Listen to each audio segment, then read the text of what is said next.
When Michael got to the park, Alan jumped from nowhere and head-butted him to the ground.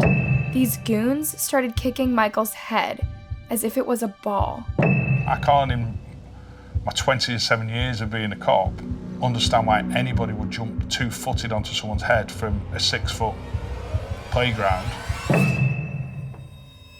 What would turn someone into a cold-blooded killer? This is a question that psychologists have been asking for years and are still not close to figuring out the answer to it.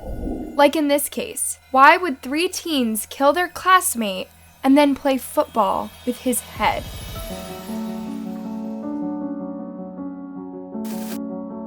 Michael Moss was born on December 22, 1983 in Liverpool, England, to Liz and Brian Moss. He had a pretty normal childhood and was described as a typical boy who loved football and soccer, motorbikes, car racing, and going out with his friends. Although not much of an academic, Michael was super into mechanical stuff. And at a young age, he could disable a bike and put it back together within no time. Michael was also super close with his dad, who he viewed as his hero. However, when Michael was only 11 years old, his dad tragically passed away due to a brain hemorrhage. Michael was totally devastated, and he felt like his world had turned upside down. He became really disruptive and started getting in trouble at school and at home. It got so bad that he was kicked out of his school and enrolled in a special school for troubled youths called Pinefield Center. According to his mom, Michael was actually happy at his new school, but then after a while, he started running away and skipping school. His mom said that she didn't know where he was half of the time and was really overwhelmed because she also had other kids to look after. It was just getting all too much for me.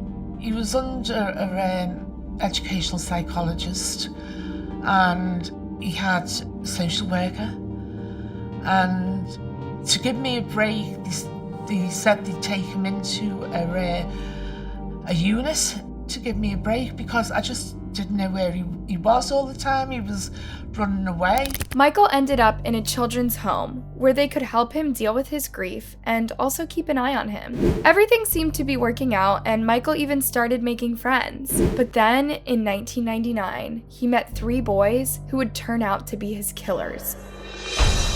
The 2 boys, Alan Bentley and Mark McCaffrey, were 15 years old and known bullies. They had been expelled from their school after beating up another student, but the matter was never reported to the police. Michael knew the boys and tried as much as possible to stay out of their way, but as fate would have it, their paths soon crossed when Michael started dating Alan's ex-girlfriend. Alan did not take to this lightly, and he started plotting his revenge, even sending a threatening message to Michael saying, "Tell Moss when I see him, I'm going to kill him. I'm going to boot his head in." Around this time, the 3rd boy, Graham Neary, also just joined the school. Graham was not nearly as violent as Alan and Mark, but he had been out of his school for stealing. When he joined this new school, he became friends with Alan and Mark. November 12, 1999 was Alan's birthday, and he invited his friends over to celebrate. They started drinking vodka and watching Quentin Tarantino movie Reservoir Dogs. At around 1 a.m., Graham passed out from drinking too much, and Alan and Mark were left discussing Michael's supposed disrespect. They knew that Michael loved motorbikes, and so they hatched a plan to lure him to an isolated area by telling him that they had a motorbike that they wanted to show him. When Michael got the call at around 1 a.m., he innocently agreed to meet up with the boys at a local park, not knowing what they had planned for him. When Michael got to the park, Alan jumped from nowhere and head-butted him to the ground. Mark and Alan then started beating and kicking him savagely on the head, and even broke a vodka bottle on his head. They then stripped him naked and used broken glass to slash and impale him viciously. And even when Michael became unconscious, they did not stop. In fact, they went and got Graham and continued the assault. According to the detective sergeant, Sean Fletcher, these goons started kicking Michael's head as if it was a ball. And as if that's not enough, these sadists then started scratching X's and O's on Michael's back, playing the game of noughts and crosses, or tic-tac-toe. with his body. They'd chosen to scratch onto the back of Michael's body. They played a game of noughts and crosses, which none of it makes sense. I can't, in my 27 years of being a cop, understand why anybody would jump 2-footed onto someone's head from a 6-foot playground, let alone scratch a game of noughts and crosses. The torture went on for 2 hours before Michael died from a broken neck. Then get this, Alan decided to reenact his favorite scene from the movie Reservoir Dogs by cutting Michael's ears using a broken bottle while singing "Stuck in the Middle with You." That's how this horrific crime came to be known as the Reservoir Dog Killing. Around 3 a.m. on November 13th, Myerside police received an anonymous phone call about an injured teenager at the park. An ambulance was immediately sent out, but they could not find anyone at the park, so they assumed that it was just a prank and went back. But later that morning at around 7:30 a.m., a man walking his dog at the park noticed something lying on the grass. He went to check it out and was horrified to find a naked body of a young boy covered with bruises. The man knew immediately that the boy was already gone, and so he called the cops. Meanwhile, the staff at the children's home where Michael was staying were desperately looking for him, and when they couldn't find him, they called the cops to report him missing. Although the body at the park was horribly disfigured, the people from the children's home were able to identify him as Michael. I was handed a photograph of who we believed it could be. So I had that, and it was a full facial photograph, clear as day, a young boy called Michael Moss. I took that photograph back to the senior investigating officer. We held it directly adjacent to Michael's body, not for a second believing it was Michael because of the picture that we had and the state of the body. Michael had over 100 injuries, including 10 fractured ribs and multiple fractures to the bones in his face. Michael's mom was completely horrified when the police called her and told her what had happened to her son. She went crazy with grief, refusing to listen to anything about the horror that her son must have gone through. When the investigation started, all the evidence was pointing at the 3 boys as the perpetrators, and before long, Graham, probably haunted by what he had done, turned himself in after confessing to his mom. He named Alan and Mark as his accomplices. Graham told the cops that he had met Alan and Mark a few weeks before the attack, and that Alan told him about his issues with Michael dating his ex-girlfriend. Graham said that he himself did not have a problem with Michael and that he had even tried to be friends with him, but Michael was not interested because he didn't like Alan and Mark. On the day of the attack, Graham said that he passed out from drinking and didn't know what the other 2 boys had planned. He said that he only came to learn what was happening when the 2 boys came and woke him up, telling him that they had something to show him. He then followed them to the playground where he found Michael laying, semi-conscious on the grass, with nothing but his socks on.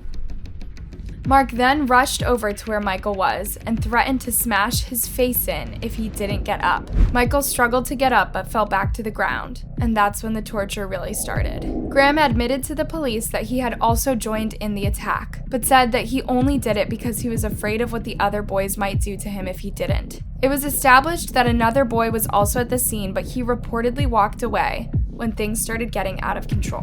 Alan and Mark were soon arrested and brought in for questioning. As you might expect in such cases, the 2 turned on each other, trying to make themselves appear innocent.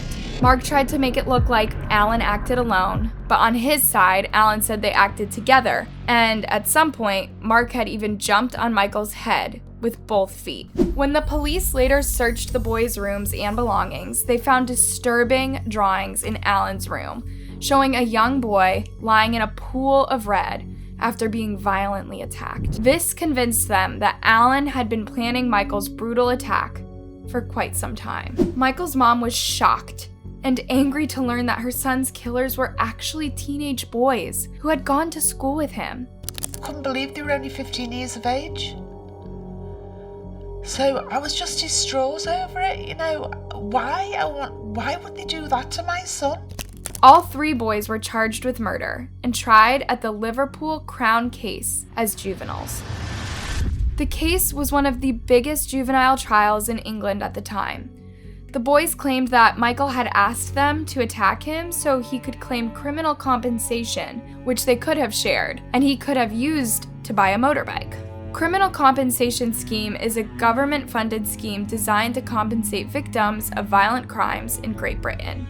The jury did not believe this story and passed a unanimous guilty verdict for Alan and Mark on July 26, 2000. Graham was also found guilty on a 10-2 majority verdict.